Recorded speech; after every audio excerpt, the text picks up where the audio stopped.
कोई पानी वानी नहीं बढ़ा। एक और, हाँ महाराज, क्या कह रहा था कि पीपा बह गए? हाँ महाराज, बिल्कुल पानी नहीं है, वो तो धूल उड़ रही है वहां। अरे मूर्ख, झूठ बोलता है, अभी थोड़ी देर पहले कहता था सब बह गया, अब कहता है कि धूल उड़ रही है। तो कहता हाथ जोड़ के, महाराज हम कुछ नहीं जानती है, आपके हाँ में हाँ बोलती है, आपके ना में ना बोलती है। चल हट, बक बक करता है, राम राम कर जा। तो पूज्य श्री देवराहा बाबा महाराज के पास वो साधु गया। तो देवराहा बाबा महाराज जी से बड़ा प्रेम रखते, बहुत भारी प्रेम रखते, इतना प्रेम रखते थे कि लंबे समय तक देवराहा बाबा और पूज्य श्री गुरुदेव पहाड़ी बाबा एक साथ विचरण किए हैं। तो घनिष्ठ मित्रता थी। वो कहते थे कि वो महान समर्थ योगी हैं, ये बात कहते थे देवराहा बाबा।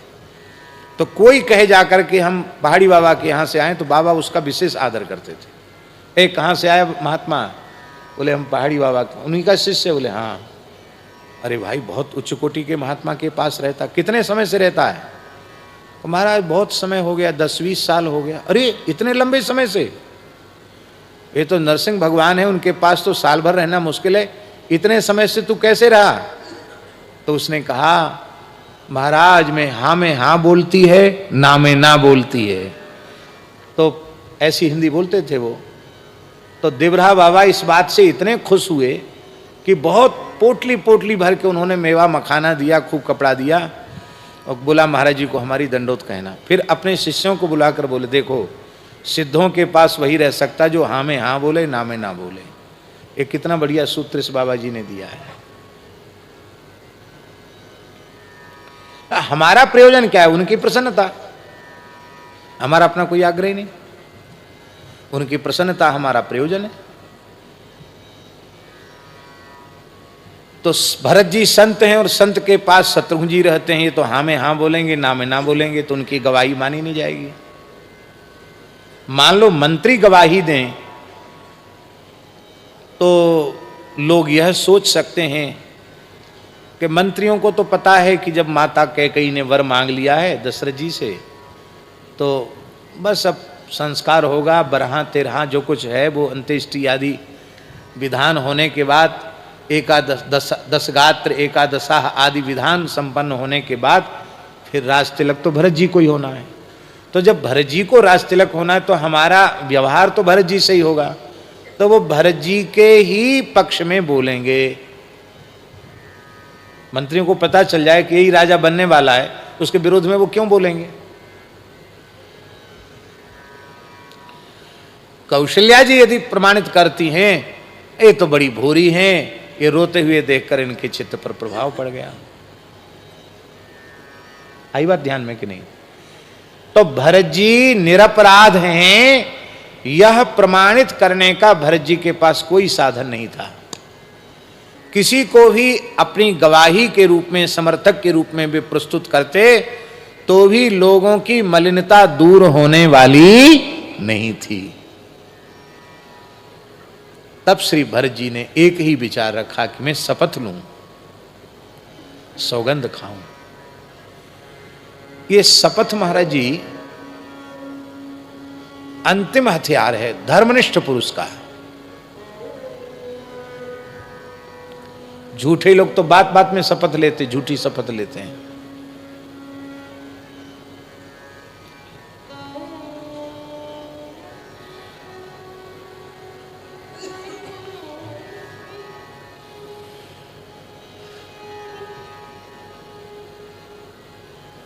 उनकी बात नहीं है। और शपथ लेने के संबंध में बहुत ध्यान से एक बात सुनने की है, किसी भी आस्तिक धर्मनिष्ठ व्यक्ति को कोई उसकी बात पर विश्वास करे या न करे, कभी उसको शपथ नहीं लेना चाहिए कि तुम भगवान की शपथ खा जाओ, तुम गंगा जी की शपथ ले लो, गीता जी की शपथ ले लो, गायत्री की शपथ ले लो, तुम गौ की शपथ ले लो। नहीं। क्यों? मेरे प्राणों से बढ़कर हम इनको मानते हैं। तुमको विश्वास हो करो, नहीं बिल्कुल मत करो, हम शपथ क्यों लेंगे? और यदि धर्मनिष्ठ व्यक्ति शपथ ले लेते हैं तो फिर प्राणपण से उस शपथ का निर्वाह करते हैं। शपथ को ही प्रतिज्ञा कहते हैं। भीष्म ने शपथ ली तो उनके सामने कितनी विकट परिस्थिति उत्पन्न हुई कि साक्षात भगवान परशुराम और उनके विद्या प्रदाता गुरु वे उनको आज्ञा दे रहे हैं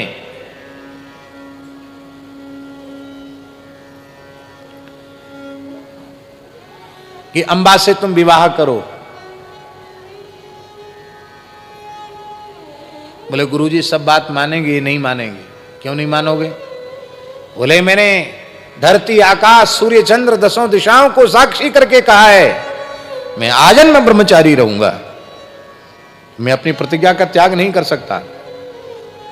हमारी बात नहीं मानता? बोले नहीं मानेंगे। क्यों? आपने ही सिखाया है कि धर्मनिष्ठ व्यक्ति को प्राण भले ही चले जाएं पर प्रतिज्ञा का त्याग नहीं करना चाहिए। यह आपका सिखाया हुआ पाठ है, हम इसको त्याग नहीं सकते।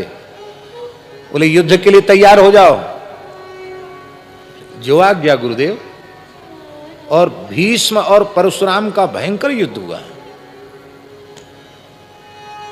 और महाराज जी बड़ी विचित्र बात है, आप महाभारत देखें तो अष्टवसुओं ने एक विशिष्ट अस्त्र दिया है भीष्म जी को, का अब यह अस्त्र इसका प्रयोग तुम परशुराम जी के ऊपर करो। उसी समय ऋषियों ने आकाश में कहा भीष्म इस अस्त्र का प्रयोग मत करना क्योंकि ये चिरजीवी हैं और ये बड़ी अमर्यादा होगी कि तुम्हारे जैसे धर्मनिष्ठ व्यक्ति ने गुरु का वध कर दिया, इसलिए तुम पराजय स्वीकार कर लो। का नहीं मैं पराजय स्वीकार नहीं कर सकता, मैं क्षत्रिय हूं।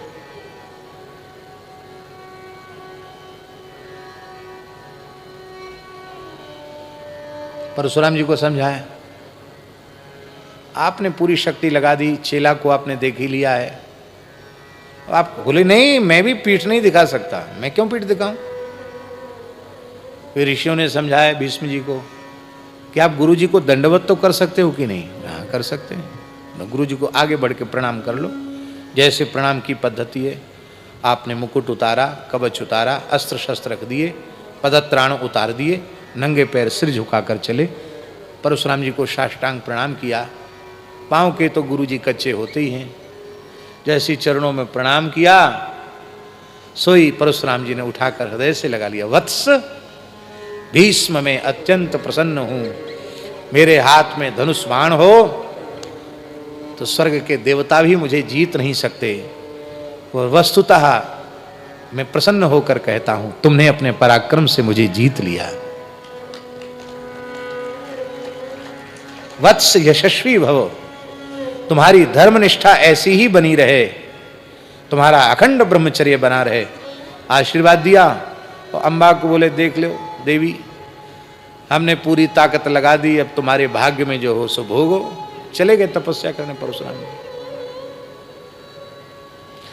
तो धर्मनिष्ठ पुरुष कोई शपथ ले लेते हैं तो किसी भी परिस्थिति में उसका त्याग नहीं करते।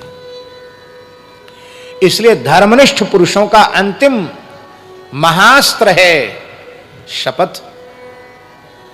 तो शपथ भी भरत जी के जैसी परिस्थिति जीवन में आ जाए तो शपथ लेना चाहिए, छोटी मोटी बातों पर शपथ नहीं लेना चाहिए।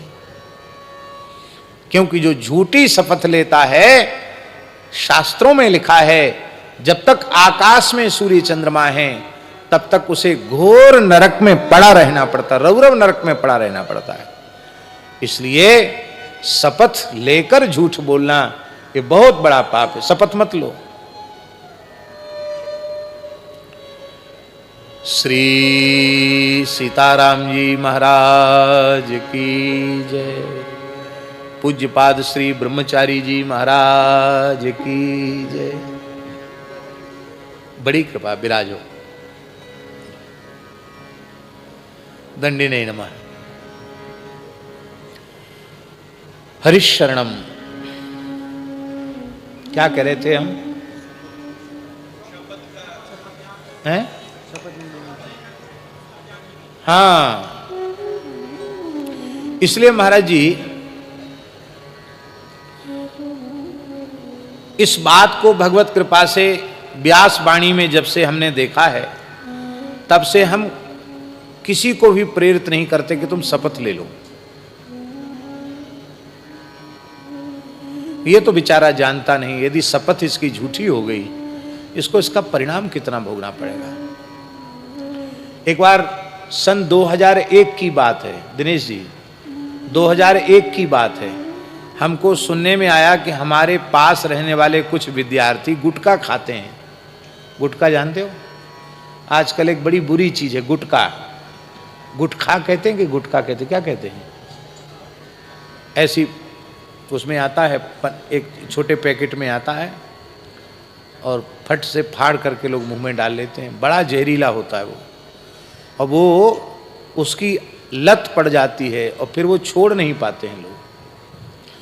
तो एक महात्मा ने हमको बताया कि ये जो लोग हैं आपके आसपास रहने वाले, अभी तो भगवान की दया से जो कोई हैं, कोई ऐसे नहीं जो गुटखा खाने वाले हों। 2001 की बात है। थे सब ब्राह्मण बालक, विद्यार्थी, बटुक ब्रह्मचारी, और हमको सुनने में आए तो हम तो बहुत दुखित हुए, पीड़ित हुए। हमने समझाया कि भाई देखो, एक तो सबसे बड़ी भूल तुम्हारी यह है कि इतना बड़ा पाप तुम कर रहे हो निकट रह के, और हम तो कभी किसी के दोष देखते नहीं, तुमने बताया भी नहीं कि महात्मा ने बताया। अब उन्होंने आंखों से देखा तब बताया।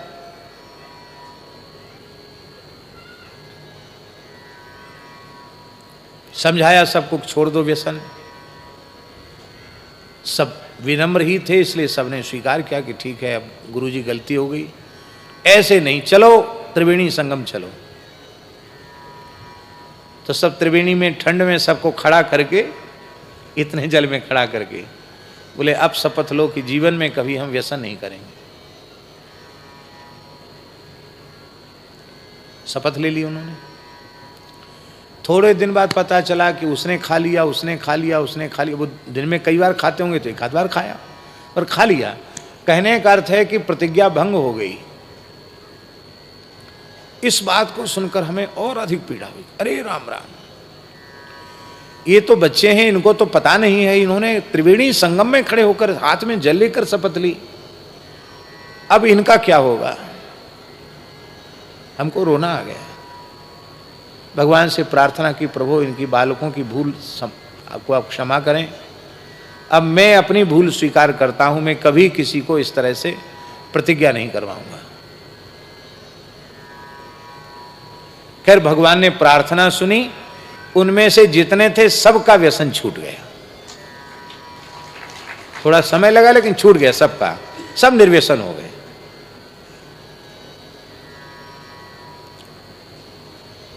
मनुष्य व्यसन नहीं छोड़ पाता है जल्दी,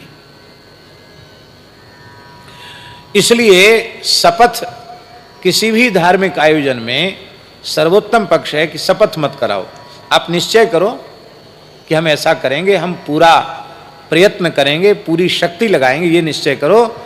पर सौगंध खा लेना, हाथ में जल लेकर शपथ ले लेना, कथनचित वह पूरी न कर पाए, उससे इधर उधर हो गए, तो उसका परिणाम कौन भोगेगा।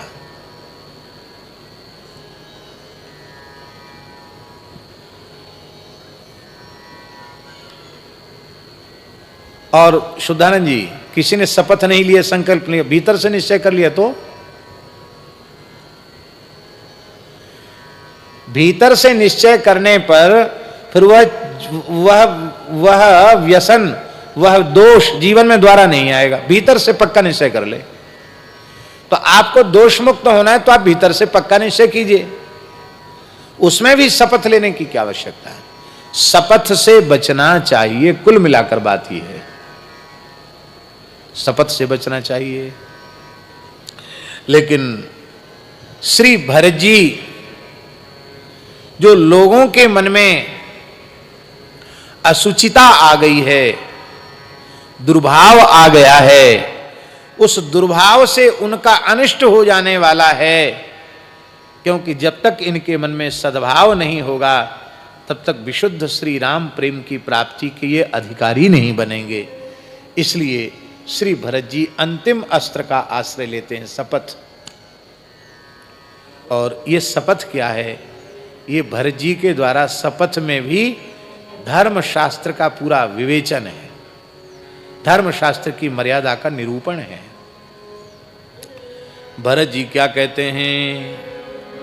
जे अघमातु पिता सुत मारे, गाई गोठ महिसुरपुर जारे।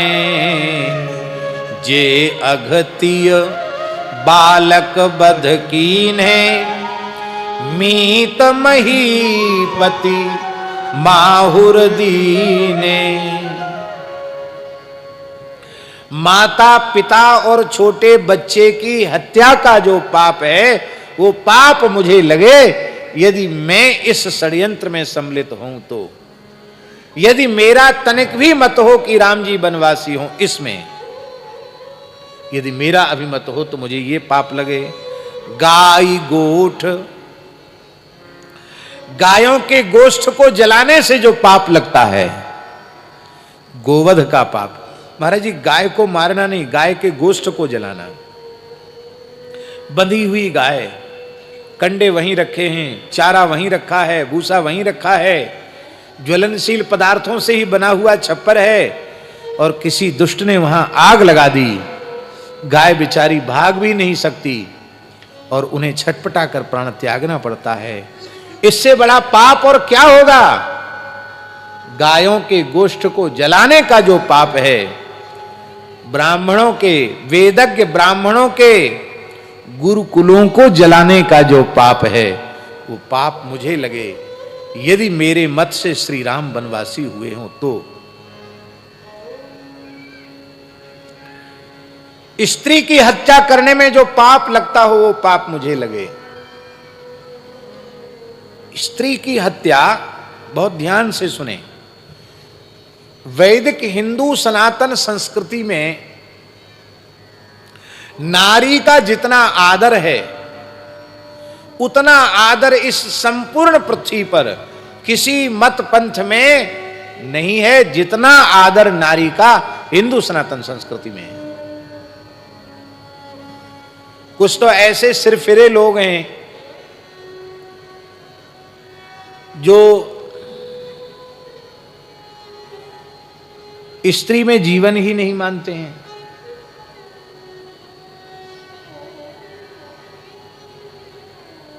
हैं ऐसे लोग कि नहीं है? महाराज जी तो पूरे अंतर्राष्ट्रीय संत हैं, पूरी दुनिया में घूमते हैं, उसमें जीवात्मा नहीं मानते। वो तो जैसे खाने पीने की वस्तु है, ऐसे ही वो भोग की सामग्री है। इसलिए उसके सुख का विचार, उसकी इच्छा अनिच्छा का विचार उनके मतपंथ में नहीं है।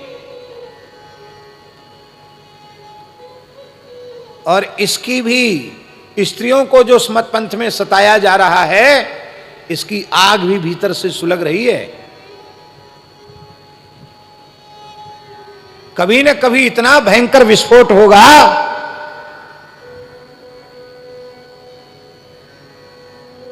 कि उनकी सारी योजनाएं ध्वस्त हो जाएंगी। होगा विस्फोट कि नहीं होगा? भीतर से उस विचारधारा के विरोध आरंभ हो गया कि नहीं पूरे विश्व में?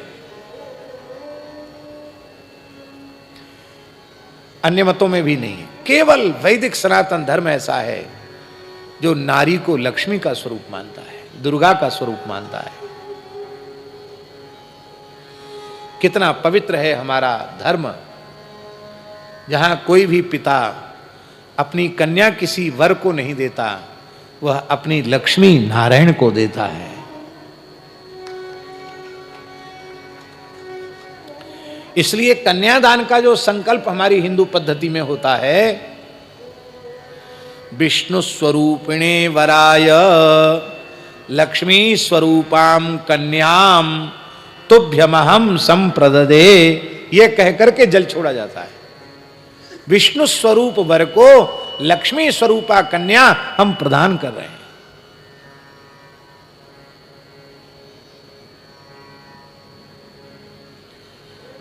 और आपने देखा होगा, वर और कन्या उनके दान के बाद उनको लक्ष्मी नारायण का स्वरूप माना जाता है, इसलिए उनके चरणों का प्रक्षालन किया जाता है। और उस समय ब्राह्मण बोलते हैं वराय नमः, कन्याय नमः, चरण कमलेभ्यो नमः, कहकर के चरणों में हल्दी के जल से स्पर्श करा के फिर ऐसे लगाते हैं। उसमें उस वर्ग के लोग भी होते हैं जो वर और कन्या की दृष्टि में पूज्य हैं, वो भी उसको सम्मानित करते हैं। आपने देखा होगा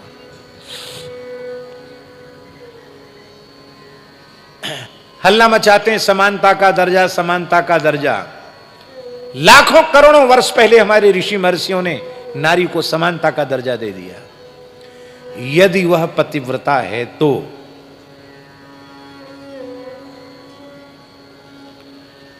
पंडित जी घर द्वार छोड़ के बनारस पढ़ने जाएं, पहले प्रवेश का पढ़ें, फिर प्रथमा पढ़ें, फिर मध्यमा 4 साल पढ़ें, फिर 3 साल शास्त्री करें, 2 साल आचार्य करें, तब वे हुए आचार्य जी। क्या हुए? और उन आचार्य जी से किसी विप्र कन्या का विवाह हो गया, उसको लोग कहें आइए आचार्य जी, वो भले ही 2 क्लास न पढ़ी हो लेकिन फिर भी आचार्य की पत्नी आचार्या हो जाती है। पंडित की पंडितानी भले ही 2 मंत्र याद ना हो उसको, और डॉक्टर साहब MBBS और MDO जाने कौन कौन सी डिग्री लिए हो, तब भी डॉक्टर, और उनका विवाह हो गया उस कन्या से, वो अपने आप डॉक्टरानी हो गई। भले ही एक गोली का नाम न जानती हो, इंजेक्शन लगाना न जानती हो, वो डॉक्टरानी हो गई। राजा से पाणी ग्रहण हो गया तो वो रानी हो गई। सेठ जी दिन भर व्यापार करते हैं, धंधा करते, तब सेठ हुए, और उनका विवाह वैश्य कन्या से हो गया तो वो अपने आप सेठानी बन गई। भले उसको नमक का भाव भी मालूम ना हो तो भी, हिसाब गणित का बिल्कुल ना पता हो तो भी वो सेठानी हो गई। ऐसा पवित्र धर्म है सनातन धर्म। महाराज जी यहां तक लिखा है, आप नारी के महत्व को समझना हो आपको तो मार्कंडेय पुराण का एक उपाख्यान पढ़ना चाहिए, जहां एक महान धर्मनिष्ठ राजा के एक ऋषि के आश्रम में आने पर उनका शिष्य राजा विष्णु रूप होता है, तो उसको अर्घ पाद्य लेकर के शिष्य आता है, आसन लेकर आता है, तो महर्षि इशारा करते हैं, मना कर देते हैं। राजा तो देख रहा है इस क्रिया को। राजा ने कहा मैंने विधिवत ब्रह्मचर्य का पालन करके अग्नि की, गौ की, गुरु की, वेदों की उपासना की है, शास्त्रीय विधि से समावर्तन कराया है, वैदिक पद्धति से पाणी ग्रहण संस्कार किया है, प्रजा का धर्म पूर्वक पालन किया है, मैं पंचमहायज्ञ करता हूं, अग्निहोत्र करता हूं, बलिवैश्वदेव करता हूं, कौन सा धर्म का आचरण मेरे में न्यून है जिससे आपने मुझे सम्मान का पात्र नहीं समझा? उन ऋषि ने कहा है तुमने अपनी पत्नी को निष्कासित कर दिया है। जो अपनी पत्नी का त्याग करता है वह व्यक्ति ऋषियों के सम्मान का पात्र नहीं होता है। उसके धर्म कर्म अविरुद्ध हो जाते हैं। नारी के तिरस्कार करने वाले के हाथ की पूजा देवता स्वीकार नहीं करते हैं, पितर उसका जल स्वीकार नहीं करते, पिंडदान श्राद्ध आदि स्वीकार नहीं करते हैं। तो तुम अपने को पूज्य कैसे कह सकते हो? अपनी महारानी को खोजो, तभी तुम धर्मनिष्ठ माने जाओगे। तुम्हारे धर्म स्वधर्म का लोप हो रहा है। गृहस्थ व्यक्ति उसकी सहधर्मिणी है, वो अर्धांग है, उसका अर्धांगिनी है, उसके बिना वो धर्माचरण नहीं कर सकता। आप जो कर रहे हो वो कुछ नहीं है।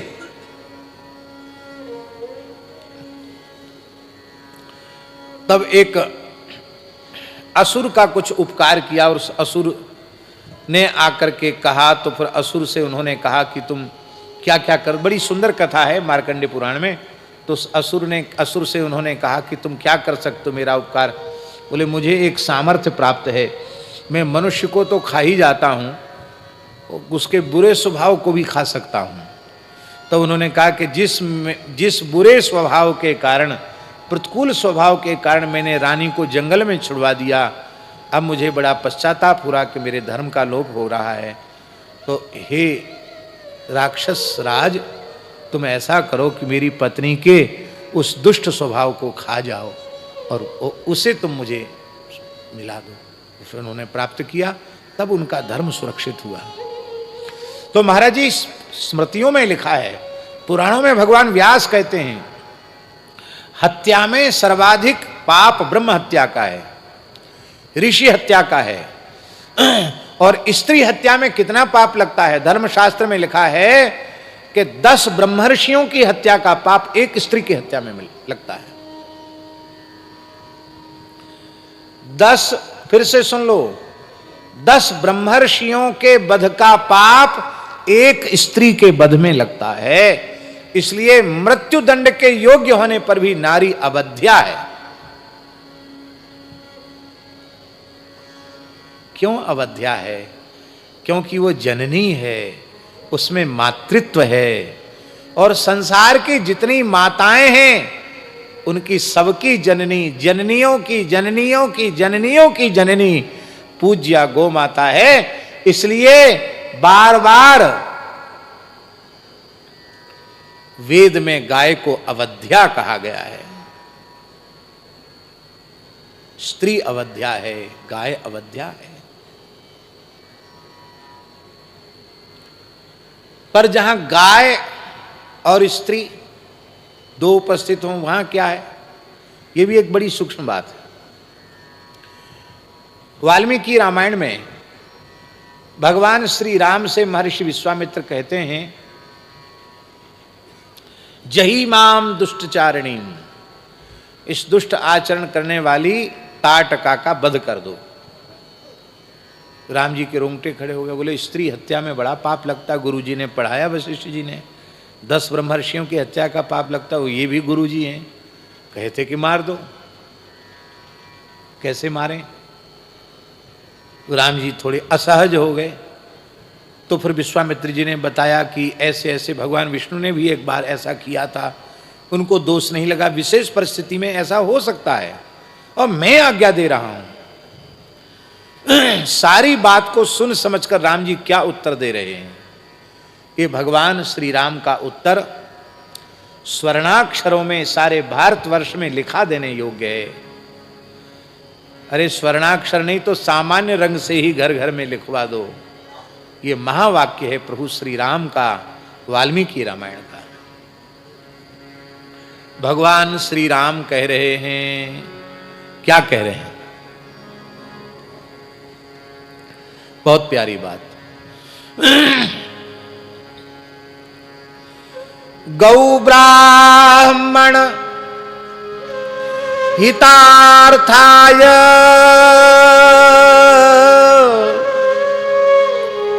देशस्य च हिताय च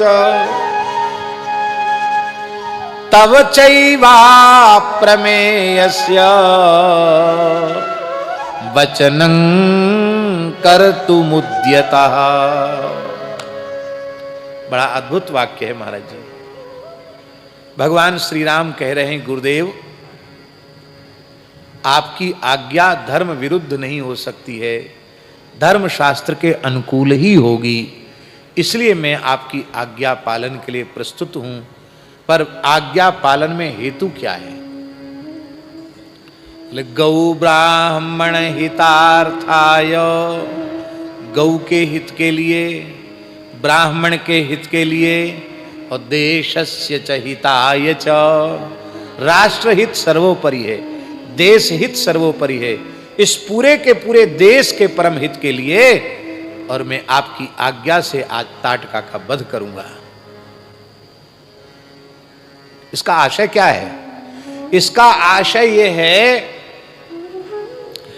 गाय की रक्षा, अग्निहोत्र की रक्षा, वेद की रक्षा, धर्म की रक्षा करने वाले ऋषि महर्षियों को खा गई है ये दुष्टा।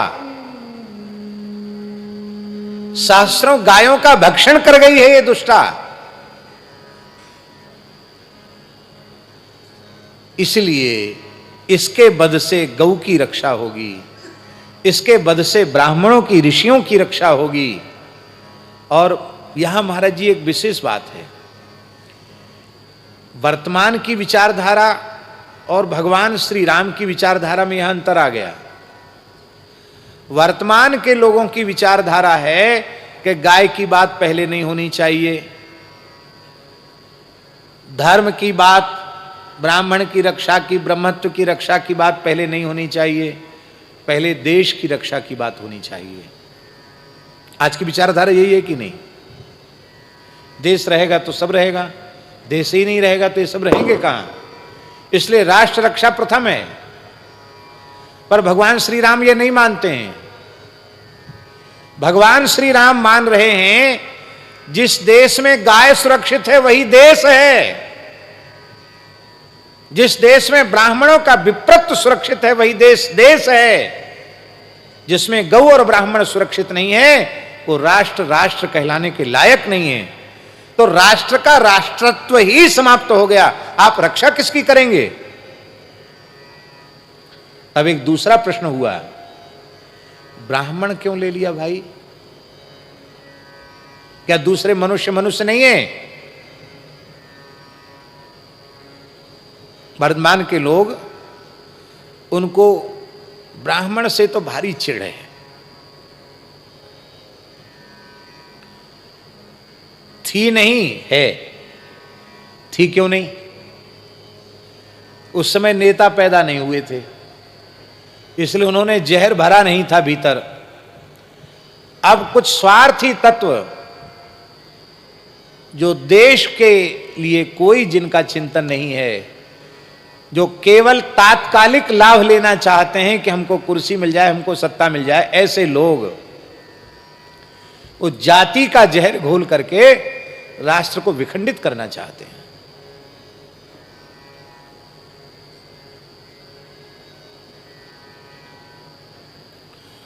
ब्राह्मण की बात क्यों कही जाती?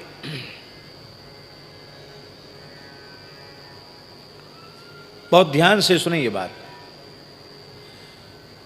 चतुष्पाद प्राणी गाय की रक्षा संपूर्ण प्रकृति पर्यावरण सहित पूरे ब्रह्मांड की रक्षा है। गाय की रक्षा से समस्त प्राणियों की रक्षा होगी और ब्राह्मण की रक्षा से संपूर्ण मानव जाति की रक्षा होगी। क्योंकि धर्मशास्त्र के अनुसार ब्राह्मण है कौन? सर्व समाज की पीड़ा का जो अनुभव करता है वो ब्राह्मण है। समाज के प्रत्येक वर्ग की पीड़ा का जो अनुभव करे वो ब्राह्मण है।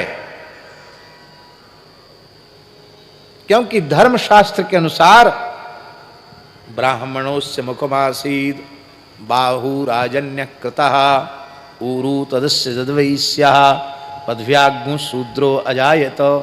शरीर के किसी भी अंग में रोग उत्पन्न होता है, उसकी संवेदना कहां होती है? उसकी संवेदना मस्तिष्क में होती है। उसका समाधान कहां से निकलता है? यहां से ही निकलता है।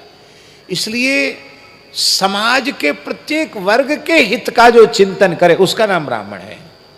और महाराज जी आप देखेंगे प्रत्येक जीव की पात्रता का विचार करते हुए, योग्यता का विचार करते हुए ऋषियों ने कितना अद्भुत मानव जाति के कल्याण का चिंतन किया है।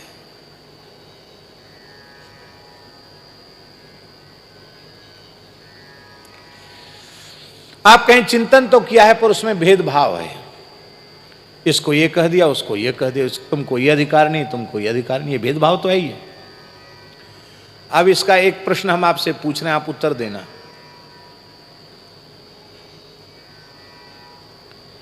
अपने वैद्य जी का नाम क्या है?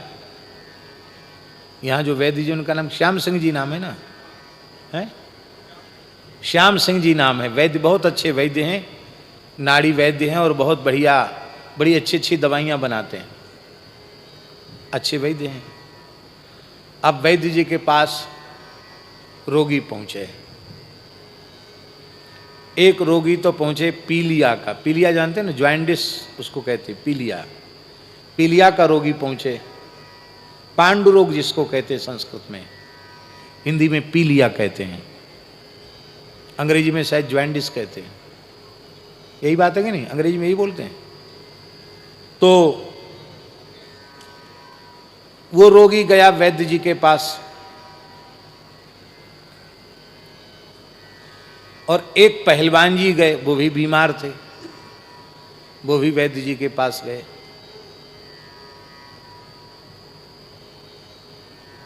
तो रोग लगभग एक जैसा था मोहनदास जी, रोग लगभग एक जैसा था।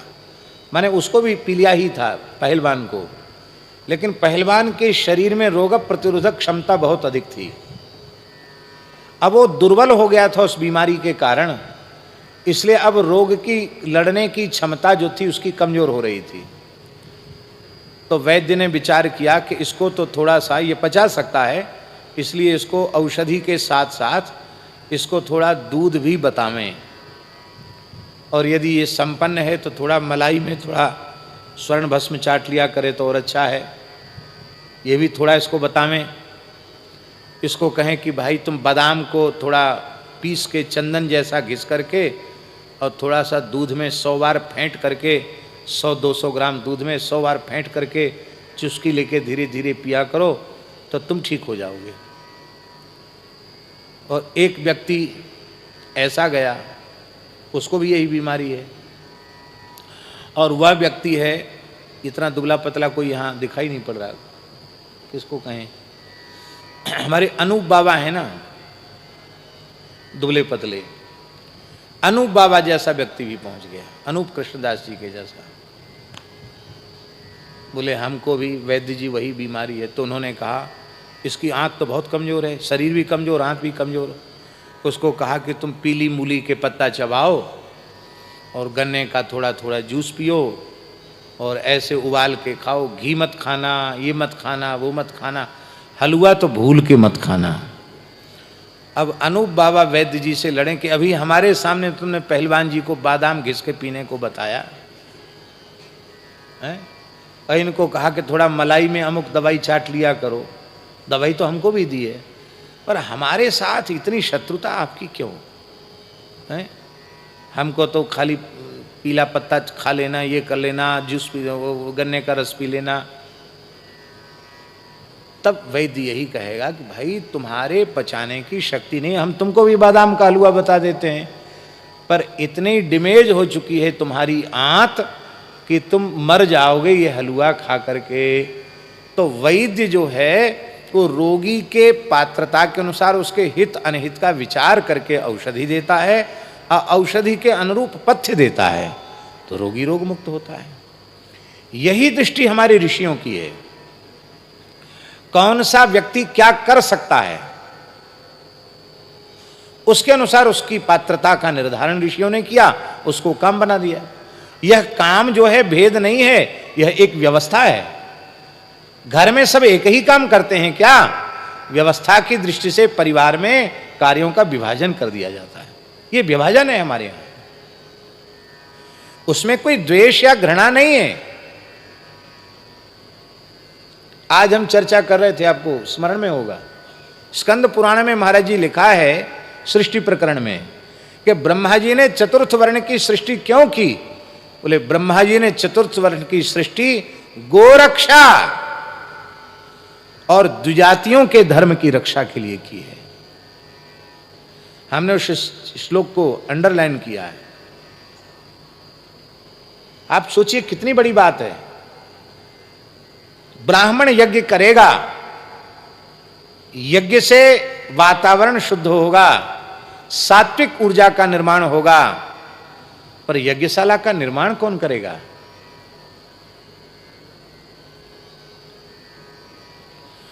क्षत्रिय युद्ध करेगा, राष्ट्र रक्षा करेगा, लेकिन दुर्ग निर्माण कौन करेगा? युद्ध में क्षत्रियों का सहयोग कौन करेगा?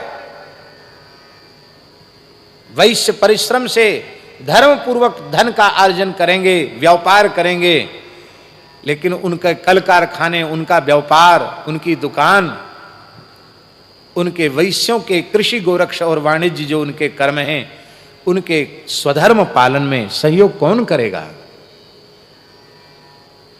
शूद्र के बिना ब्राह्मण अपने धर्म का पालन नहीं कर सकता, शूद्र के बिना क्षत्रिय अपने धर्म का पालन नहीं कर सकता, शूद्र के बिना वैश्य अपने धर्म का पालन नहीं कर सकता। इसलिए राष्ट्र की गति और राष्ट्र की प्रगति चतुर्थ वर्ण के ऊपर आधारित है, क्योंकि वह भगवान के चरण हैं। पैर से ही गति होती है, पैरों पर ही पूरा शरीर टिका हुआ है। सारा राष्ट्र, सारा समाज, सारा धर्म हमारे चतुर्थ वर्ण पर टिका हुआ है। ये बात कोई समझाता है उनको क्या? ये समझाने वाले लोग तो हैं कि तुम हिंदू नहीं हो, मनुवादी अलग हैं, तुम मनुवादी नहीं हो, तब क्या हो? क्या धनुवादी हो? बोले हां तुम धनुवादी हो। आज मानव को दानव बनाने का उपक्रम किया जा रहा है। मनु के विचारों को माने वही ना मानव है, और धनु के विचारों को माने वो दानव है।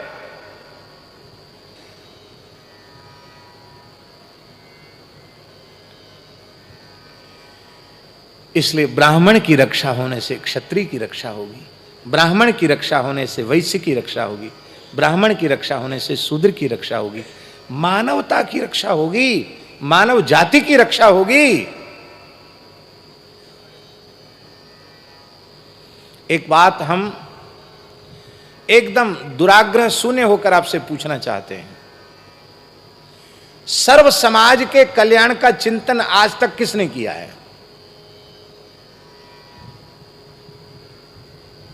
वैदिक पौराणिक काल से देखिए व्यासी, और इस वर्तमान युग तक देखिए, किसने किया? भगवान व्यास को देखो, भगवान वाल्मीकि को देखो, ये तो पौराणिक वैदिक युग में चले गए। वर्तमान युग में उन महापुरुषों को देखो जिन्होंने इस प्रकार की विचारधारा की स्थापना की। वे किस कुल के थे? वे कौन थे?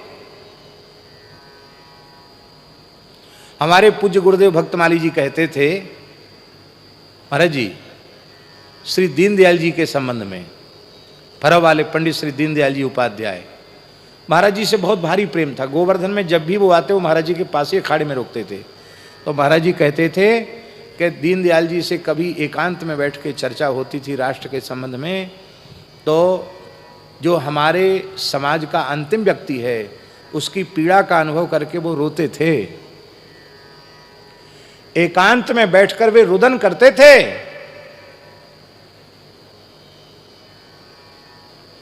पवित्र सनाढ़ विप्रकुल का जन्म था उनका। उनके मन में घृणा होती, द्वेष होता, तो क्या वो उस विचारधारा के ऊपर चलते?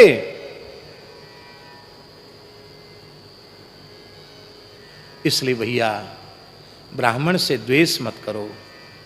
हाँ, आवश्यक है ब्राह्मण में ब्रह्मत्व की, विप्रत्व की प्रतिष्ठा करो, जिससे वह संपूर्ण राष्ट्र और समाज के हित का निरंतर चिंतन कर सके।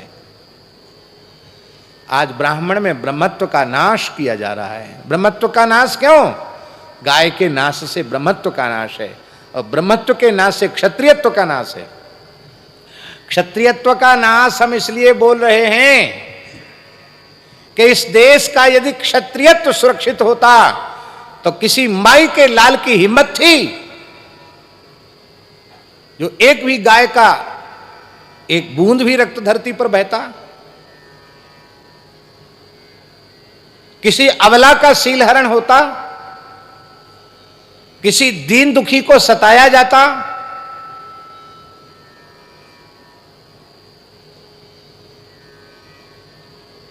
क्यों हुआ ये सब? क्योंकि क्षत्रियों का क्षत्रियत्व नष्ट हो गया।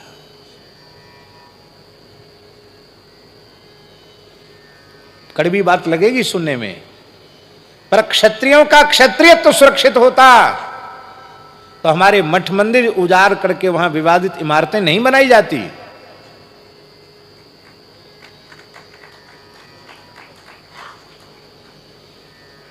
वैश्यों का वैश्यत्व नष्ट किया गया।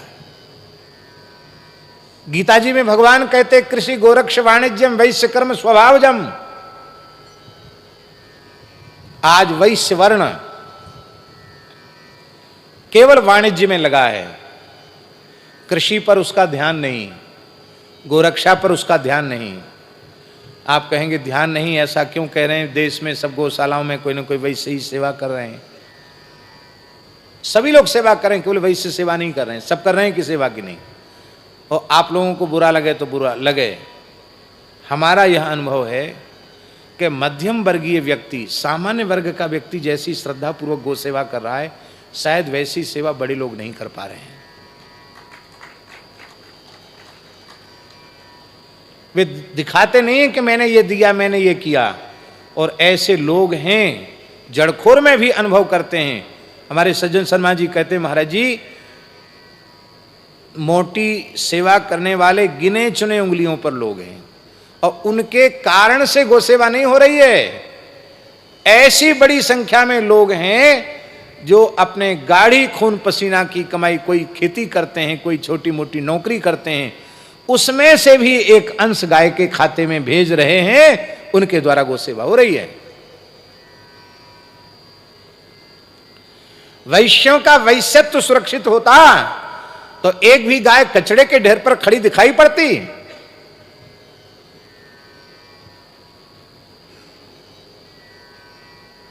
वैश्यों का वैश्यत्व नष्ट हो गया। आपने सुना है कभी? आपकी आयु 70 के करीब तो होगी, ऊपर हो हैं? 73 78 हो गई। आज के 50 साल पहले किसी वैश्य को आपने शराब का काम करते हुए सुना? मांस का काम करते हुए सुना? आज ऐसे वैश्य जाति में लोग हैं कि नहीं जो अखाद्य और अपेय का धंधा कर रहे हैं? बड़ी संख्या में जिनके कट्टी खाने चल रहे हैं, ऐसे भी वैश्य हैं। फिर भी आप कहते हैं कि वैश्य बच गया। कहां बच गया वैश्य? क्यों नहीं बचा? क्योंकि गाय नहीं बची, इसलिए वैश्य नहीं बचा। अब बात है शूद्रों के शूद्रत्व की। शूद्रत्व क्या है? ब्राह्मणत्व हमने बता दिया, क्षत्रियत्व बता दिया, वैश्यत्व बता दिया। शूद्रत्व क्या है?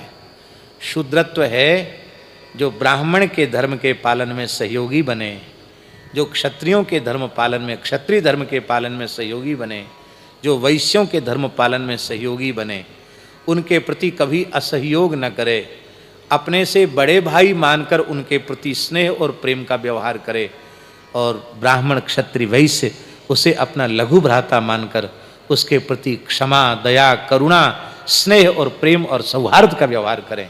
ये है परस्पर का सामाजिक समरसता, ये है सामाजिक समरसता।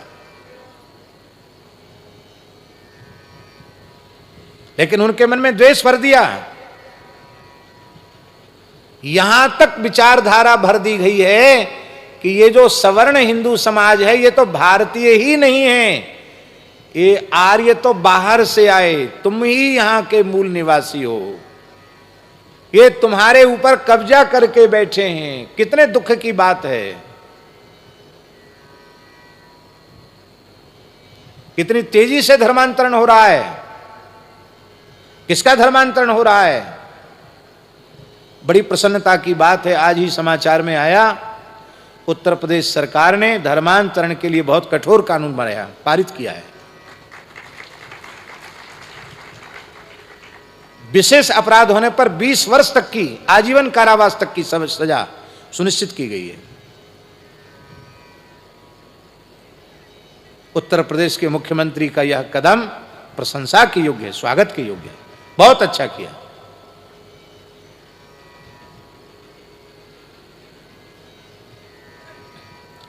इसलिए महाराज जी, गाय और ब्राह्मण सबका मूल हैं, इनको बचा लो, इनके बचने से सब कुछ बच जाएगा।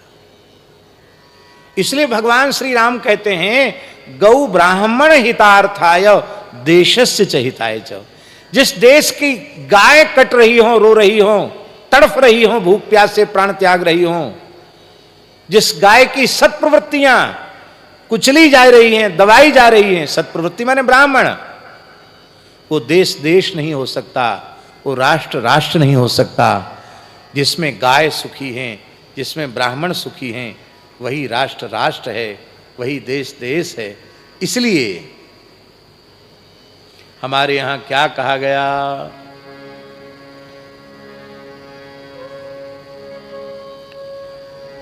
स्वस्ति प्रजाभ्यः परिपालयन्ताम् न्याय्येन मार्गेण महीं महिषा गो ब्राह्मणेभ्यः शुभमस्तु नित्यम् लोकाः समस्ताः सुखिनो भवन्तु। यह है हमारे पूर्वजों की, ऋषियों की मंगल कामना। राष्ट्र और समाज के प्रति यह मंगल कामना, शुभ कामना है। स्वस्ति प्रजाभ्यः, सारी प्रजा का कल्याण हो। परिपालयन्ताम न्याय्येन मार्गेण महीं महिषा, न्यायोचित धर्मोचित मार्ग पर चलकर शासक प्रजा का पुत्रवत पालन करें, ये मंगल कामना है। आज क्या स्थिति है?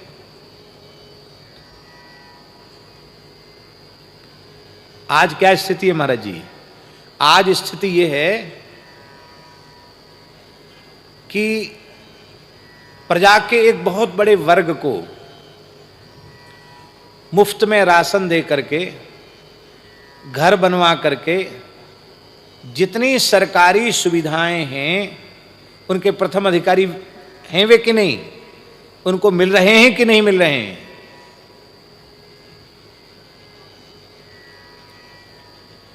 कितने करोड़, कम से कम 80 करोड़ लोगों को राशन मिल रहा है।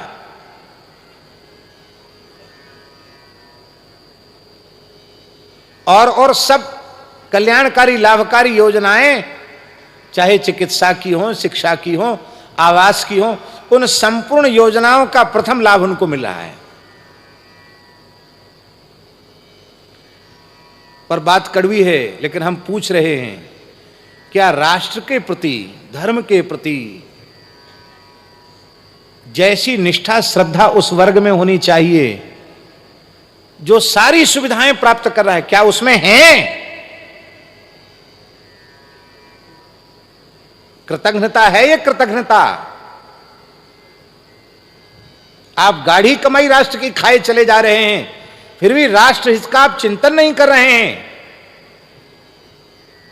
आप कृतज्ञ हैं, सारे पापों का प्रायश्चित है, पर कृतज्ञता का प्रायश्चित नहीं है। और ये कौन समझावे?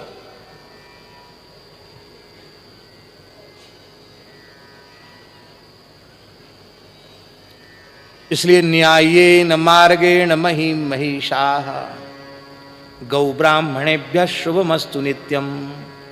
प्रजा का कल्याण कब होगा? धर्म पूर्वक राजा प्रजा पालन कब करेगा? प्रजा में राष्ट्रभक्ति के संस्कार कब आएंगे? जब गौ और ब्राह्मण का शुभ होगा।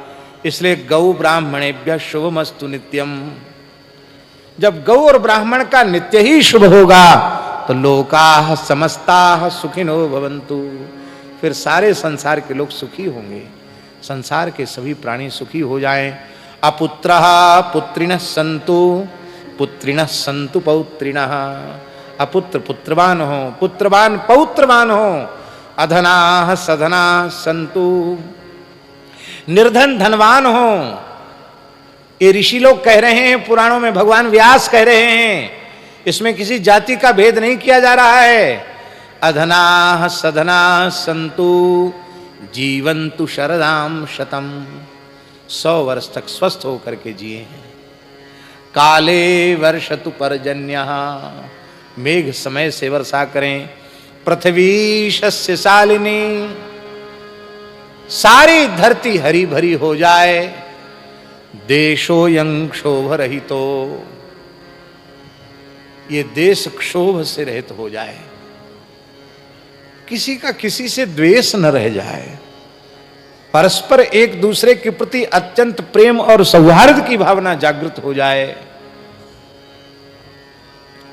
देशोऽयं क्षोभरहितो ब्राह्मणः सन्तु निर्भयाः साधवः सन्तु निर्भयाः गावः वै सन्तु निर्भयाः। गौ, संत और ब्राह्मण ये निर्भय हो जाए, ये निर्भयता पूर्वक स्वधर्म का पालन करके राष्ट्र और समाज के हित का चिंतन कर सकें। इसलिए भगवान श्री राम की भावना है कि गौ और ब्राह्मण की रक्षा से ही राष्ट्र की रक्षा होगी। इसलिए राष्ट्र को, देश को पहले न कह के पहले गौ ब्राह्मण हितार्थाय देशस्य च हिताय च, ये है सच्चा राम राज्य। अतव चैवा प्रमेयस्य, क्योंकि आप भी यही चाहते हैं कि गौ और ब्राह्मण का हित हो, राष्ट्र का हित हो, तो इस राष्ट्र हित से आप प्रसन्न होंगे। इसलिए वचनं कर्तुम उद्यतः, मैं आपके आदेश का पालन करने जा रहा हूं। तो इस ताटका ने गौ और ब्राह्मणों का नाश किया है, इसलिए इसने संपूर्ण धर्म और सदाचार का नाश किया है, अतएव मैं इसे मारना चाहता हूं। तो महाराज जी स्कंद पुराण में लिखा है, परमहंस जी महाराज स्कंद पुराण में लिखा है 10 ब्रह्मर्षियों की हत्या के समान एक स्त्री की हत्या का पाप है। भरत जी कह रहे हैं कि यदि मेरे मत से श्री राम बन गए हों, इस षड्यंत्र में मेरी सहभागिता हो, तो मुझे स्त्री हत्या का पाप लगे। यह है भरत जी की नारी के प्रति सम्मान की भावना। और वाल्मीकि तुलसी कृत में नहीं है, वर वाल्मीकि रामायण में एक बड़ी सुंदर बात है। जब शत्रुघ्न कुमार मंथरा को दंडित करने लगे तो भरत जी ने उसको छुड़ाया। ये बात तो तुलसीदास जी कहते, दयानिधि लीन भरत छुड़ाई, भरत जी ने उसको छुड़ा दिया। लेकिन वाल्मीकि में एक और विशेष बात है। वाल्मीकि में भगवान भरत जी कह रहे हैं कि हे शत्रुघ्न कुमार, यदि नारी वध महापाप न होता, यदि तुम इसका वध कर दोगे ना, तो भगवान श्री राम फिर हमारा तुम्हारा मुख नहीं देखेंगे। नारी वध करने वाले को भगवान क्षमा नहीं कर सकते, इसलिए इसको छोड़ दो, इसकी चिकित्सा कराना हमारा धर्म है। इसको दोष मत दो, इसको दंड मत दो। यदि ऐसा न होता तो मैं संपूर्ण अनर्थों की जड़ कैकेयी को पहले समाप्त कर देता। लिखा है वाल्मीकि रामायण में, आप मूल में उठा के देख लेना। वाल्मीकि में लिखा है यदि ऐसा न होता तो मैं कैकेयी का वध कर देता। पर मैं जानता हूं कि यदि कैकेयी मंथरा का तिरस्कार भी किया गया है तो राम जी प्रसन्न नहीं होंगे, स्वीकार नहीं करेंगे। ये है नारी के प्रति आदर की भावना श्री राम जी की, श्री भरत जी की। इसलिए जे अघतिय बालक बध कीन्हे, बाल हत्या, बाल हत्या महाराज जी, बालक को संत कहा गया। बाल हत्या संत हत्या है, क्योंकि बालक उनमें रागद्वेष नहीं होते। रागद्वेष तो हम लोग उनमें भरते हैं, बालक तो स्वभाव से ही निर्मल होता है। आपने देखा होगा पड़ोसी का ऐसा झगड़ा कि एक दूसरे के जानी दुश्मन, और उनके छोटे छोटे बच्चे एक साथ खेलते हैं, उनमें कोई शत्रुता नहीं। फिर वे बड़े लोग ही कहते अरे वो हमारा दुश्मन है, वहां मत जाना, उसकी तरफ मत देखना। तो द्वेष के संस्कार बड़े लोग भरते हैं बालकों में, इसलिए बालकों को पूत कहा जाता। पूत माने पवित्र। इसलिए बालक में संतों का दर्शन करना चाहिए। बालक संत ही हैं, निर्मल हैं। तो बालक की हत्या संत हत्या है। और मीत मही पति माहुर दीने, मित्र को विष देकर के मार देना ये सबसे बड़ा पाप है। राजा को विष देकर मार देना ये सबसे बड़ा महापाप है। तो यदि राम जी मेरे मत से बन गए हों तो मित्र को विष देकर मारने का जो पाप लगता वो मुझे लगे। राजा की हत्या करने पर, विष पिलाकर राजा को मारने से जो पाप लगता है वो मुझे लगे। क्योंकि राजा की हत्या क्या है? राजा की हत्या एक प्रकार से राष्ट्र की हत्या है, शासन की हत्या है। राजा के तत्काल नष्ट होने से अराजकता फैलेगी, अराजकता में फिर सब कुछ मर्यादाएं विखंडित होंगी। इसलिए राजा की रक्षा विशेष रूप में की जानी चाहिए। भले ही राजा अपराधी ही क्यों न हो, पर उसे विष दे के मारना अच्छा नहीं है। राजा को विष देकर मारने से जो पाप लगता वो मुझे लगे। अंत में भरत जी ने ऐसी बात कह दी कि सारे धर्मशास्त्र की बात इसमें आ गई। भरत जी कहते हैं, जे पातक उपपातक अहि, करम बचन मन भव कवि कहें। पाप हैं, महापाप हैं, उपपाप हैं। और बड़ी बारीक बात, केवल क्रियात्मक रूप से नहीं, मन से किए हुए पाप, वाणी से किए हुए पाप और क्रियात्मक रूप से किए हुए पाप, जितने भी धर्मशास्त्रों में व्यास वाल्मीकि प्रभृति ऋषियों ने कहे हैं, ते पातक मोहि हों विधाता। हे विधाता, वे सारे पाप में मेरे ऊपर चढ़ जाएं, जो यह हो ये मोर मत माता। मां, यदि यह मेरा मत हो तो सब पाप मुझे लग जाएं।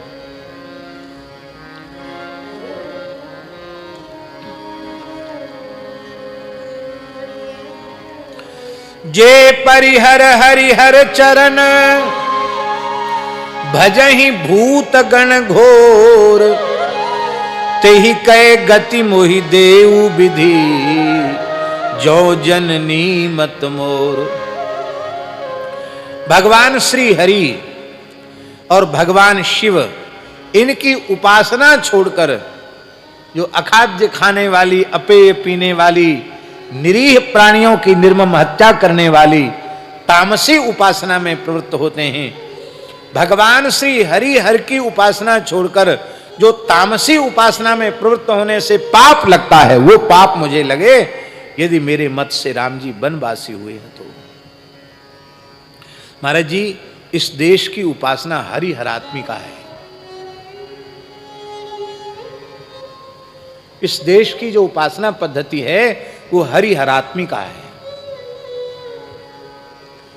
और धर्म तभी सुरक्षित रहेगा जब हरिहरात्मिका उपासना का भाव सुरक्षित रहेगा।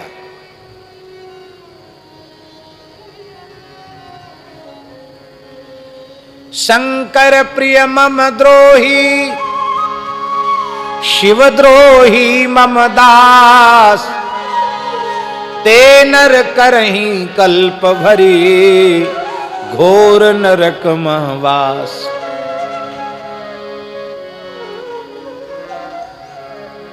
अब क्या कहें, यह विषय इतना बढ़िया है कि इसका प्रतिपादन और अधिक समय देकर होना चाहिए,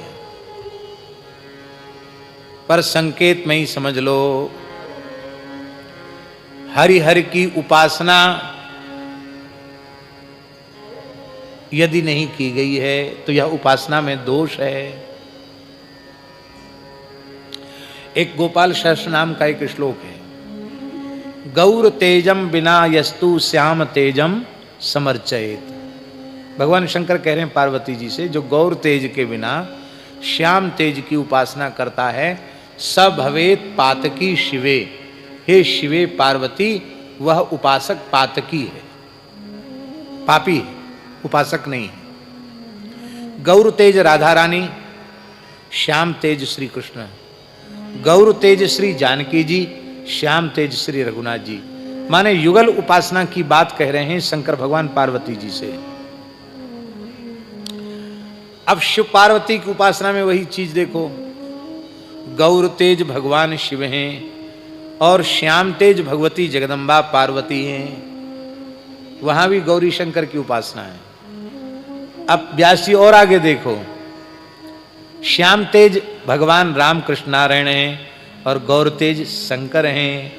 कर्पूर गौरम करुणावतारम, कर्पूर गौरम करुणावतारम, संसार सारम भुजगेंद्रहारम, संसार सारम भुजगेंद्रहारम, सदा वसंतम हृदयारविंदे, सदा वसंतम हृदयारविंदे, भवं भवानी सहितं नमामि, भवं भवानी सहितं नमामि।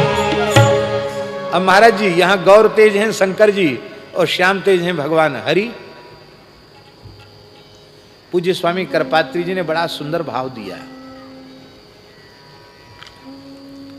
व्यास जी बहुत सुंदर भाव दिया।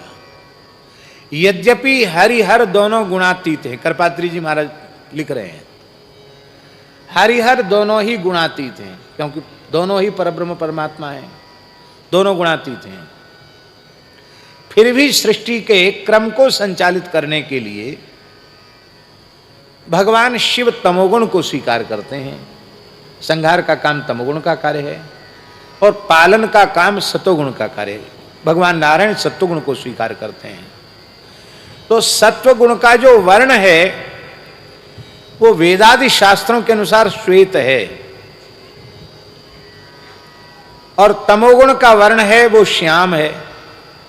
तो स्वामी करपात्री जी लिख रहे हैं कि यदि इसका विचार किया जाए तो शंकर जी को तो होना चाहिए श्याम और विष्णु भगवान को होना चाहिए गौर, लेकिन ये और इनके जितने अवतार ये तो सब होते हैं काले और भगवान शंकर गोरे। ऐसा कैसे हो गया भाई, कलर कैसे बदल गया?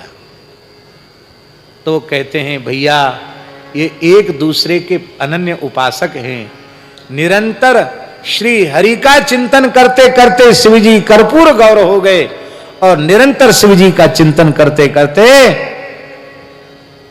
भगवान मेघवर्णम शुभांगम, भगवान मेघवर्ण हो गए। हैं? कितना बढ़िया समाधान है। शिवस्य हृदयम विष्णु, विष्णोस्य हृदयम शिवा, शिव का हृदय विष्णु है, विष्णु का हृदय शिव है। महाराज जी तुलसीदास जी का सबसे बड़ा योगदान सनातन संस्कृति के लिए है वो यही है कि एक काल में दुर्भाग्य से जब मुगलों का काल था उस समय शैव वैष्णव विद्रोह अपनी चरम सीमा पर पहुंच गया था और उस काल में रामचरितमानस जैसे पवित्र ग्रंथ की रचना करके गोस्वामी तुलसीदास जी ने इस भेद को मिटा करके सनातन धर्म को बचाया है। आज सभी सब प्रकार की परंपराओं के संत एक मंच पर बैठे हैं, इसके मूल में तुलसीदास जी का योगदान है। बेचही वेद, बस 2-3 मिनट में ही हम समय पूरा कर रहे हैं। बेचही वेद धर्म दुहिले पिसुन पराय पाप कही देही। जो वेद, कोई बात नहीं, जिन महात्माओं को जाना हो वो प्रेम से जा सकते हैं। आपका तो एक क्षण के लिए भी दर्शन दुर्लभ है, पर आपका दर्शन हो जाए यही हमारे लिए सौभाग्य की बात है। आपको जिसको जाना हो प्रेम से जाएं, बस किसी दूसरे को विक्षेप न हो। बेचही वेद धर्म दुहिलेही पिशुन पराय पाप कही देही। वेद का विक्रय अच्छा नहीं है। ये वेद का विक्रय क्या है व्यास जी? वेद का विक्रय क्या है?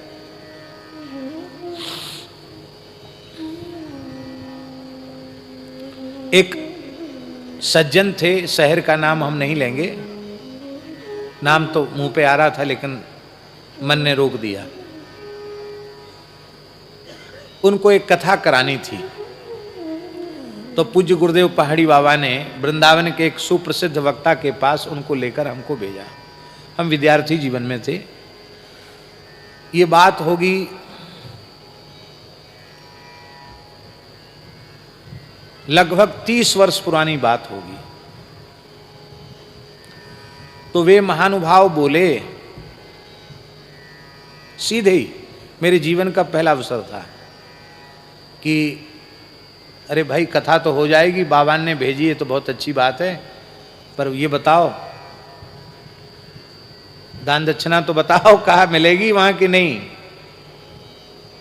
कि नहीं नहीं हम लोग देंगे, हम कराए हैं तो बढ़िया से करेंगे, हमारे नाते रिश्तेदार भी बहुत अच्छे लोग हैं, बढ़िया सेवा करेंगे आपकी।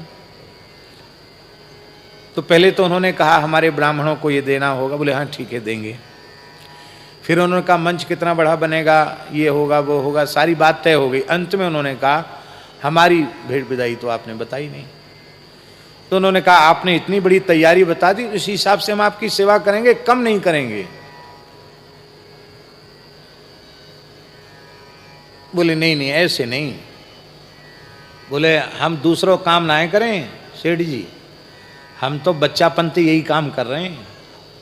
हाँ तुम्हारे जैसे सेठ वहाँ जाए अंगूठा दिखाई दें तो अंगूठा देखने बारे ना आए हम, खुल के बताओ कहाँ दोगे। तो उसने कहा 30 साल पुरानी बात है कि महाराज जी दे देंगे हम, कोई बात नहीं, कम से कम 11,000 रुपये तो विदाई हम देंगे ही। 30 साल पहले 11,000 कम नहीं होता था, कम होता था क्या? ऊपर से तो इससे दुगना तिगुना आ जाएगा। तो अरे बनिया तू ऊपर के हिसाबे काई को जोर रहो है, ऊपर को तो जो आवेगो सो आवेगो, वामे तेरी बापोती थोड़ी है। देख कान खुल के सुन ले, 21,000 से नीचे तो मैं हिलू ना है। तो हमने ये धर्म संघ वाले गुरुजी को सुना, तो गुरुजी बहुत हंसे, पढ़ा रहे थे, बोले वाह बहुत अच्छा है, 21,000 में हिलते मतलब ऐसे हिल गए तो 21,000, ऐसे हिल गए तो 21,000, वाह ये बहुत अच्छी बात है। अब हम आपसे पूछते हैं क्या भगवान की कथा की कीमत 21,000 है क्या, या 51,000 है क्या, 51 लाख है क्या, 51 करोड़ है क्या? अरे भाई सारे ब्रह्मांड को तौल दिया जाए तो भगवान की कथा की दक्षिणा नहीं हो सकती है। भगवान की कथा की कोई कीमत है? यह है धर्म को बेच लेना, वेद को बेच लेना। वेच ही वेद, बात बुरी है पर सबको सुननी चाहिए और पचानी चाहिए। हम बड़े शहरों पर कृपा करते हैं, महानगरों पर कृपा करते हैं। कल प्रज्ञानंद जी महाराज कह रहे थे कि वन्य क्षेत्रों में हम जाते हैं क्या, आदिवासियों के बीच में जाकर कथा सुनाते हैं क्या? नागालैंड, त्रिपुरा, मिजोरम, आसाम, इन क्षेत्रों में हम जाते हैं क्या? क्यों नहीं जाते हैं? क्योंकि यहां हमारी कोई सेवा करने वाला नहीं है। क्या साल भर में इतना कुछ भगवत कृपा से प्राप्त होता है? एक बार अपनी तरफ से थोड़ा समय और धन खर्च करके क्या उन अपने भाइयों को सत्संग देने हम लोग वहां नहीं जा सकते हैं क्या?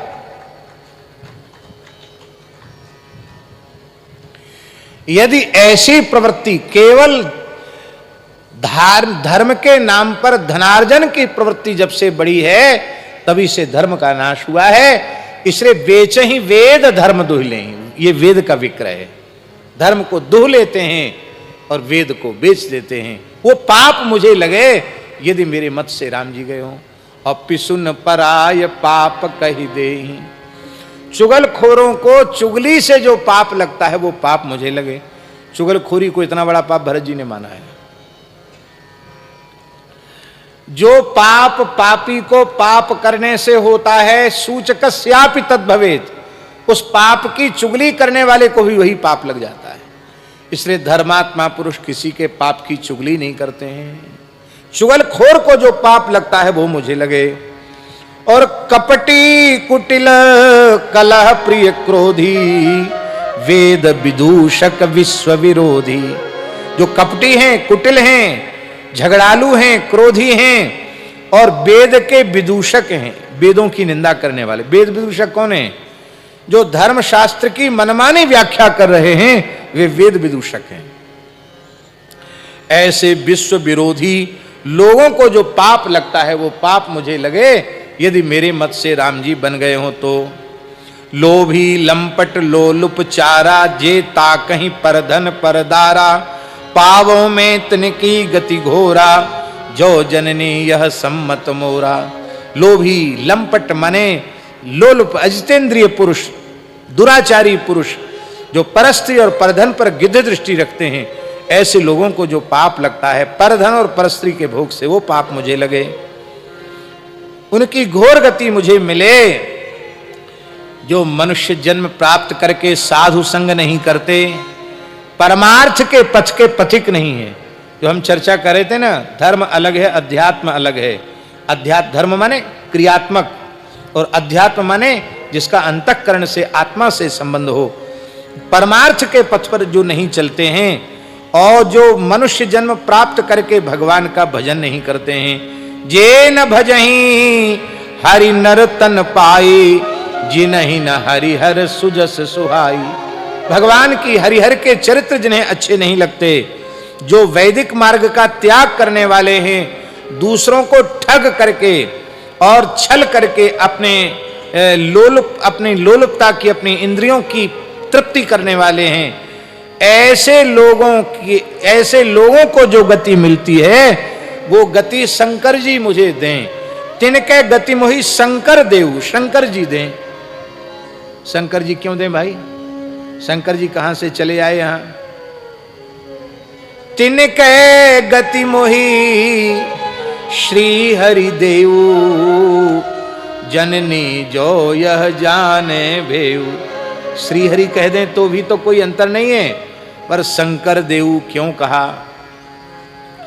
वैदिक सदाचार की स्थापना ये कार्य भगवान श्री हरि का है, और उस सदाचार, वैदिक सदाचार के मार्ग की रक्षा करना ये काम शिव जी का है।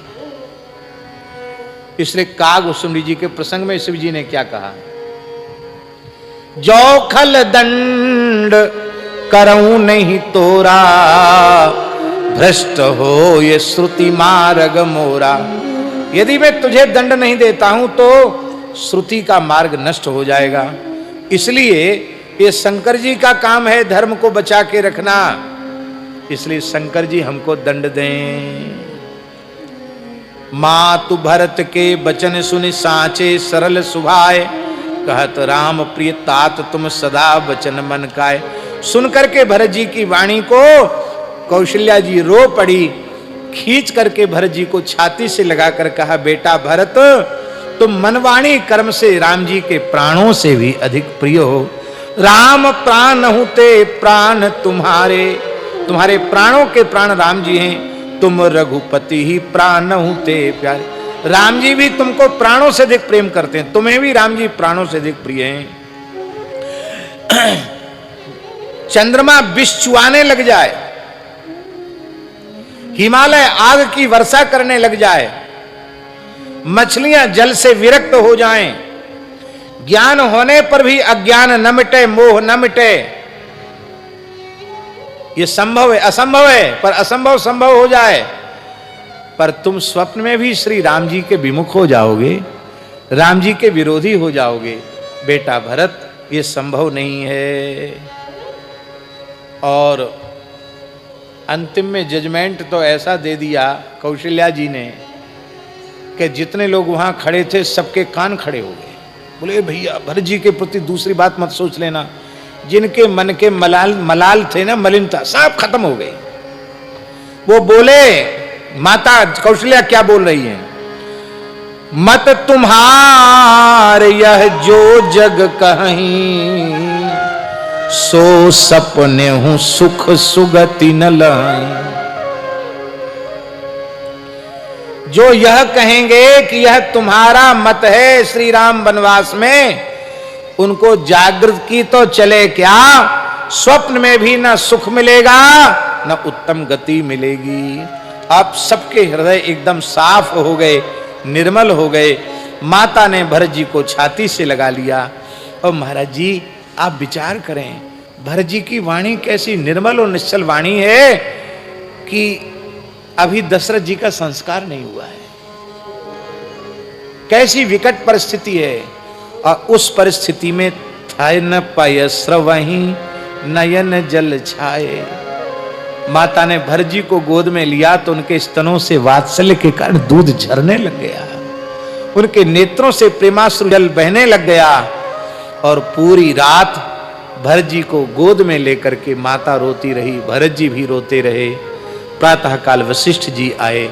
वशिष्ठ जी ने सभी मंत्रियों को बुलाया, अनेक प्रकार से उपदेश किया।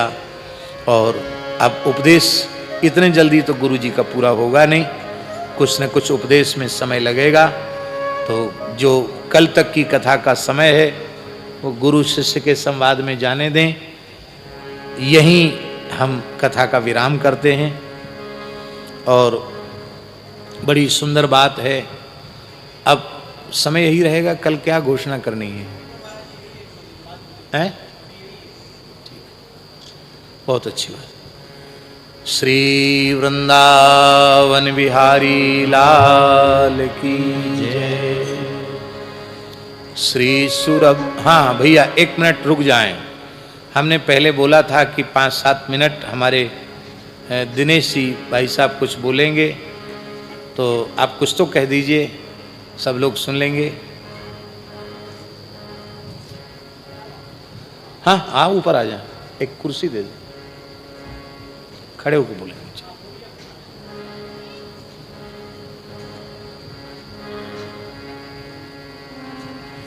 कृपा करके थोड़ी देर विराजे रहे।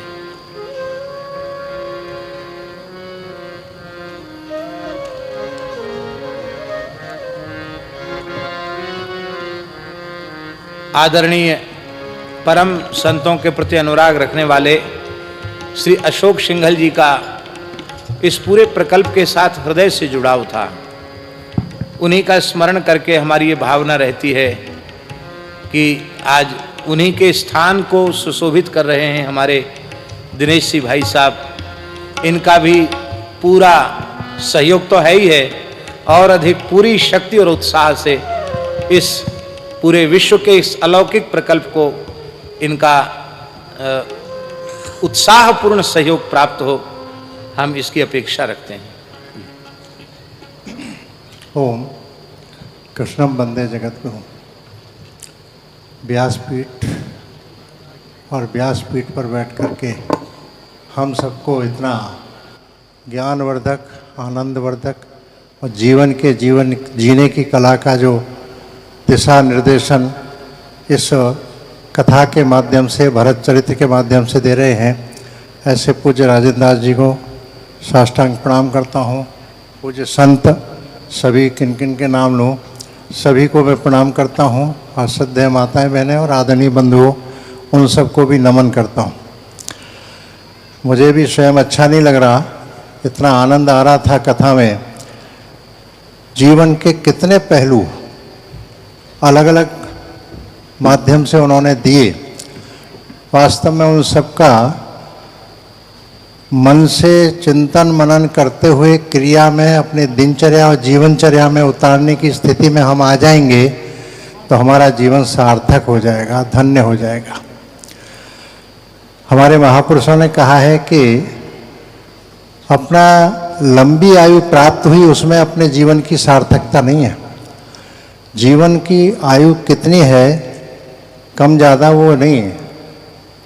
जीवन की सार्थकता है कि हमने अपने जीवन को एक परंपरागत लाखों वर्षों से जो हम सबको दिया गया, एक शब्द में उसको आपने लोकः समस्ता सुखिना भवन्तु। वास्तव में ये हमारा सूत्र रहा है, परहित परोपकार में ही हमारा अपना हित है। और इसलिए हमारे यहाँ धार्मिक कोई भी अनुष्ठान होता है तो उसके बाद में उद्घोष करते हैं, धर्म की जय हो, अधर्म का नाश हो, प्राणियों में सद्भावना हो और विश्व का कल्याण हो। यानी हम मानव मात्र नहीं, प्राणी मात्र के, विश्व भर के कोई भी जीव जंतु जिस अखिल निखिल ब्रह्मांड में हैं, उन सबके कल्याण की कामना ही नहीं करके दिखाया हमारे पूर्वजों ने। आज कष्टप्रद बात यह है कि हम विश्व के कल्याण से लेकर के अपने भारत के कल्याण की भी स्थिति में अपने को भूल गए। मैं भला, मेरा परिवार भला, इस सीमा तक सिमट के रह गए। हम सब गृहस्थी प्रारंभ से ही व्यक्तिगत अपने प्रति कर्तव्य, परिवार के प्रति कर्तव्य, समाज देश के प्रति कर्तव्य, अपने धर्म और संस्कृति के प्रति कर्तव्य, इन सबको निभाते हुए विश्व के समस्त जितने भी प्राणी मात्र हैं, मानव मात्र हैं, उन सब के भी प्रति अपना परोपकार करके कर्तव्य निभाने वाले हम सनातन धर्मी, आज दुनिया में जिनको हिंदू कहा जाता है, ऐसे उस समाज के एक अभिन्न अंग हैं। हम सनातनी हैं। और बहुत अच्छा शब्द दिया है, वैदिक सनातनी। वैदिक भी है, सनातनी भी है। ऐसे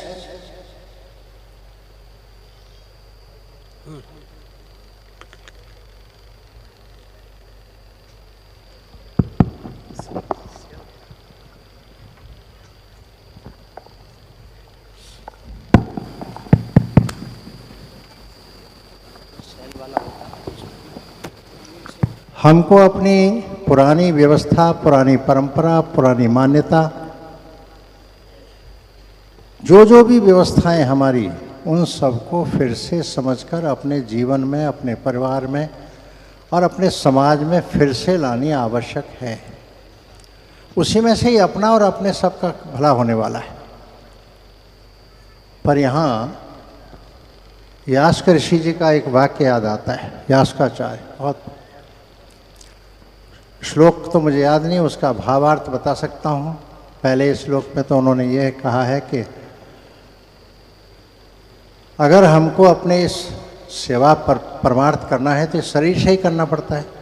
तो शरीर स्वस्थ रहेगा तो हम परमार्थ का, परोपकार का काम कर पाएंगे।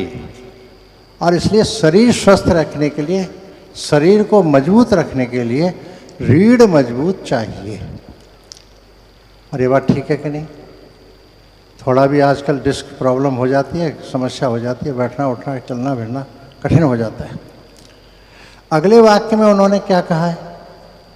अगले वाक्य में उन्होंने शब्द प्रयोग किया है कि हमारे संस्कृति में विश्व कल्याण, परंतु विश्व कल्याण भी कब कर पाएंगे? जब हम अपने राष्ट्र को मजबूत बना लेंगे, तब राष्ट्र में रहने वाला हम सब मानव मात्र, हिंदू, सनातनी, वैदिक, कुछ भी हम कहेंगे, वह फिर विश्व के कल्याण के काम को कर पाएगा। इसलिए राष्ट्र मजबूत होना आवश्यक है। इसलिए मैं और मेरे परिवार से ऊपर उठ करके समाज, देश, धर्म, संस्कृति के प्रति अपने कर्तव्य को निभाना, ये बहुत आवश्यक है। दूसरे ढंग से अगर इसको दो चार वाक्य में कहना हो कि आज वर्तमान की बात कर रहा हूँ, पूर्व में तो सभी माने एक तरह से धार्मिक भी थे, सामाजिक भी थे, आध्यात्मिक भी थे। आज वर्तमान में हम केवल मात्र धार्मिक इस मन स्थिति में हैं। धार्मिकता के साथ साथ सामाजिकता के भाव जो हमारे में चाहिए, उसमें कहीं न कहीं कमी ये सर्वत्र दिखाई देती है भारतवर्ष में, अपने हिंदू समाज में। कारण अपना मैं और मेरे परिवार तक सीमित होने का जो भाव आ गया। हमने तो वसुधैव कुटुंबकम, संपूर्ण विश्व में रहने वाले मानव मात्र को अपना परिवारी जन माना। इतनी बड़ी कल्पना भावना नहीं तो हमारे पूर्वजों ने करके दिखाया। इसलिए विश्व गुरु बने, कृण्वन्तो विश्वम आर्यम के रूप में उसको दिखाया। और ऐसी स्थिति में हम आज अपने इतने इस स्थिति में आ गए कि कोई भी धार्मिक विषय होगा उसको हम करने को तैयार हैं। परंतु हमारे आजू बाजू में, हमारे घर में ही कुछ 4 कर्मचारी होंगे किसी न किसी काम को करने वाले। उनकी सामाजिक स्थिति में, उनके किसी परिवार में कोई दुखी है, शिक्षा की कमी है, कोई चिकित्सा की आवश्यकता है, आज वो हमको दिखाई नहीं देती। हमारे पास सब कुछ है, धन भी है, विचार भी है, हम धार्मिक भी हैं, पर सामाजिक नहीं है। सामाजिक, धार्मिकता के साथ साथ सामाजिक हम कैसे बने, इसी में ही हम सबका कल्याण होगा, मैं समझता हूँ। इससे और आज का जो प्रवचन है वो तो बहुत इसी दिशा में है पूरा। हमको सामाजिक बनना पड़ेगा। पंडित दीनदयाल उपाध्याय जी का जो उदाहरण दिया, अंत्योदय, उन्होंने एक सूत्र दिया, अंत्योदय, अंतिम सीढ़ी पे जो बैठा हुआ व्यक्ति है, खड़ा हुआ व्यक्ति है, उसका उदय करना, उत्थान करना, उसका विकास करना। और आज उस शब्द की चर्चा पूरे भारतवर्ष में है, पर उससे केवल सरकारी योजनाओं से भला हो जाएगा, बड़ा कठिन काम है। भला इस समाज में उस अंत्योदय का तभी होगा जब हर हिंदू परिवार में हिंदू के नाते से मैं उस तरफ का, उस तरह का चिंतन उनके उदय के उत्थान के लिए करूं। तो हम अपने घर में 2-4 कर्मचारी रहते हैं कि नहीं रहते? सफाई कर्मी हमारे घर में आते हैं कि नहीं आते? हमारे आस पड़ोस में कुछ 4 इस प्रकार के अभावग्रस्त व्यक्ति दिखाई देते हैं, तो हमको वो दिखाई देने चाहिए। उनके लिए हम कैसे अपने पर कर्तव्य निभा सकते हैं, इस प्रकार की मानसिकता, भावना और क्रिया करके दिखाने में ही हमारे जीवन की सार्थकता है। बहुत कुछ आनंद हम सब ने लिया, मुझे भी बहुत आनंद आया। बहुत कुछ कहने का समय भी नहीं है, इसलिए मैं पुनः सभी पूज्य संतों के श्री चरणों में प्रणाम करता हुआ आप सबको भी नमन करता हुआ अपनी बात को पूर्ण करता हूँ। पूज्य स्वामी जी के आदेश की केवल पूर्ति के लिए मैं यहाँ आकर के खड़ा। गौ माता की जय। यजमान परिवार श्री देवजीबा, कैलाश नगर, जागरवाल, हमारे गोधाम महातीर्थ पथमेड़ा न्यास के महामंत्री श्री अर्जुन सिंह जी तिवरी, हमारे पूर्व प्रधान सचिव वरिष्ठ न्यासी गोभक्त श्री रघुनाथ सिंह जी शिवतला, गोभक्त आचार्य श्री रणछोड़ भाई गुजरात, आप मंच पर आरती के लिए पधारें, ऐसा निवेदन है। सायंकालीन सत्र में ही कथा होगी, ऐसा पूज्य ब्रह्मचारी जी के पास भी गए थे, पूज्य सबका निर्णय है। बस शाम को 4 से 7, 1 घंटा पूर्व में हो जाएगी, तो 4 से 7 बजे तक, 4 बजे आ जाएंगे सभी लोग हम समय से। तो कल से कथा का क्रम सायंकालीन सत्र में ही है। बाकी प्रातःकाल सुरभि हरिहर आराधना अनुष्ठान है, वह 7 बजे से ही प्रारंभ हो रहा है। बोलिए गौ माता की जय। मेरे प्यारे भरत, राम प्यारे भरत, प्यारे भैया भरत, गाओ भरत भरत। मेरे प्यारे भरत, राम प्यारे भरत, प्यारे भैया भरत, गाओ भरत भरत। मेरे प्यारे भरत, राम प्यारे भरत, प्यारे भैया भरत, गाओ भरत भरत। मेरे प्यारे भरत, राम प्यारे भरत, प्यारे भैया भरत, गाओ भरत भरत। मेरे प्यारे भरत, राम प्यारे भरत, मेरे प्यारे भरत, राम प्यारे भरत, प्यारे भैया भरत, गाओ भरत भरत। प्यारे भैया भरत, गाओ भरत भरत। मेरे प्यारे भरत, जय हो। राम प्यारे भरत, प्यारे भैया भरत, गाओ भरत भरत। मेरे प्यारे भरत, राम प्यारे भरत, प्यारे भैया भरत, गाओ भरत भरत। मेरे प्यारे भरत, राम प्यारे भरत, प्यारे भैया भरत, गाओ भरत भरत। मेरे प्यारे भरत, राम प्यारे भरत, प्यारे भैया भरत, गाओ भरत भरत। ओ मेरे प्यारे भरत, राम प्यारे भरत, प्यारे भैया भरत, गाओ भरत भरत। मेरे प्यारे भरत, राम प्यारे भरत, प्यारे भैया भरत, गाओ भरत भरत। प्यारे भैया भरत, गाओ भरत भरत। प्यारे भैया भरत, गाओ भरत भरत। श्री सुरेश जी उपाध्याय से भी निवेदन है कि वे मंच पर पधारें। रत्नेश्वर्यै नमः ज्वालामालिन्यै नमः चंद्रमा मनसो जातश्चक्षुः सूर्यो अजायत श्रोत्राद्वायुश्च प्राणश्च मुखादग्निरजायत आरती श्री रामाय रचिके कीरति कलित ललित सियके गावत ब्रह्मादिक मुनि नारद वाल्मीकि विज्ञान विशारद सुख सनकादि शेष अरु सारद वरन पवन सुत कीरति नीके आरती श्री रामायण जी के गावत वेद पुराण अष्टदश छौ शास्त्र सब ग्रंथन को रस मुनि जन धन संतन को सरवस सारांश सम्मत